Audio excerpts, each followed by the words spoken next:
Welcome back to KP's Kingdom, Cooking with KP. Today I'm going to show you how to make my creamy mushroom and ham soup.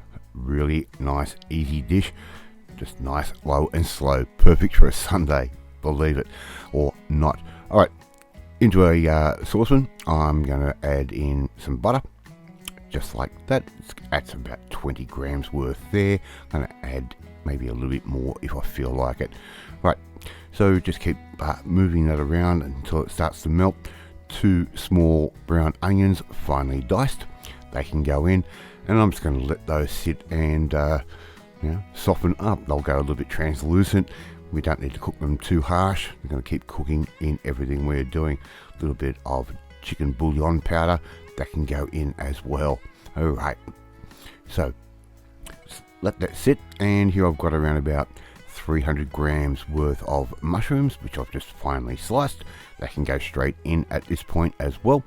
And this is one of those dishes that you'll put on in the afternoon and just forget about it.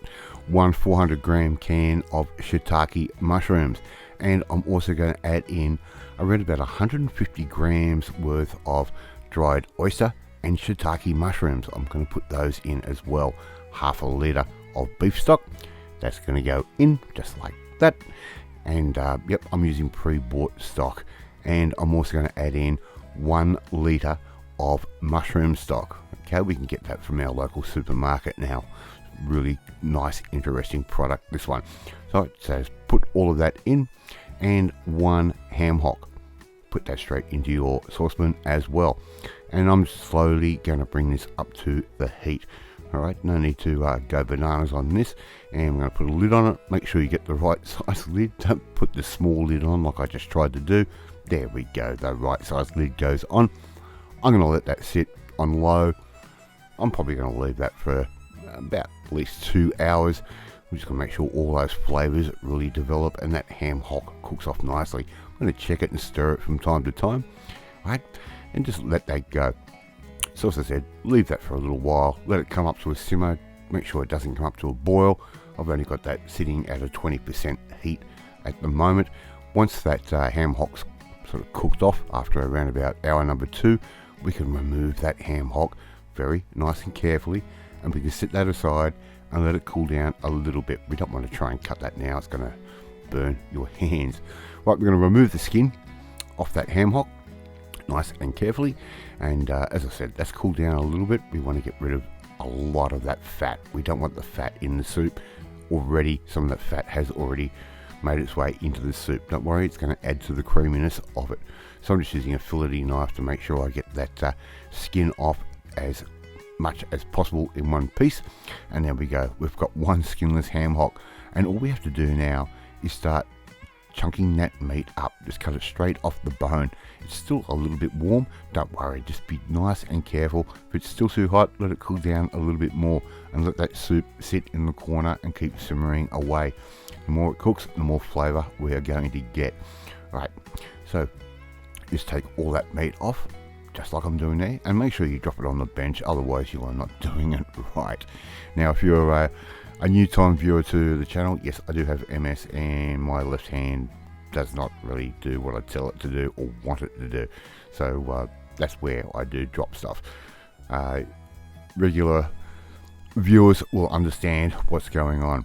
Now I'll turn that soup off and let it cool down for around about 30 minutes or so, and we've got a little bit of a skim on top, and all we have to do now is just get ourselves a nice big serving spoon or dessert spoon, and we're just going to take off some of that excess fat off the top. We don't want that in our soup that much. We want a little bit of fat, but not greasy fat.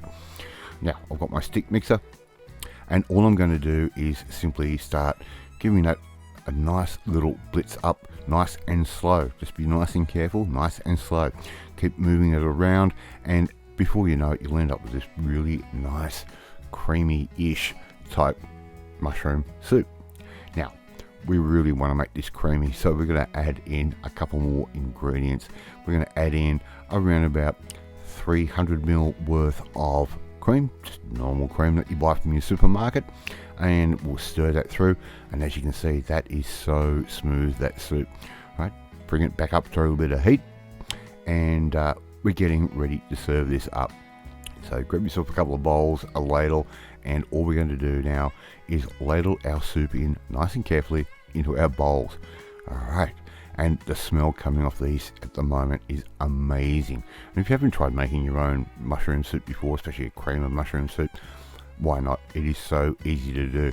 And using those dried mushrooms and those tin shiitake mushrooms really gives you a different flavour. Here is our little bits of our ham hock. I've just cut those up into smaller pieces from when we took it off the bone. Just put those in just like that. And if you want to add a little bit of sour cream to that, you can. Alright, and before you know it, you've got KP's creamy mushroom and ham soup. Love to see you try and make this one at home. Thank you so much for watching this video. Really do appreciate it. If you like this video, hit that like button. It gives me confidence. It should make you feel warm and fuzzy too. Share this video with all your friends on all platforms of social media. We're trying to get Noma KP's Kingdom out there. Hit that notifications bell to be notified every time a new video goes up. Hey, leave a comment. I love reading and I love responding to them. More importantly, if you want to learn how to make something really budget and quick and easy, well, not quick, but perfect on a Sunday afternoon just like this one, well, you need to come and join the family, my family. Hit that subscribe button and you'll never miss another one of my videos again. Serve that up with a couple of bread bowls, and anyway, we'll catch you next time. Bye.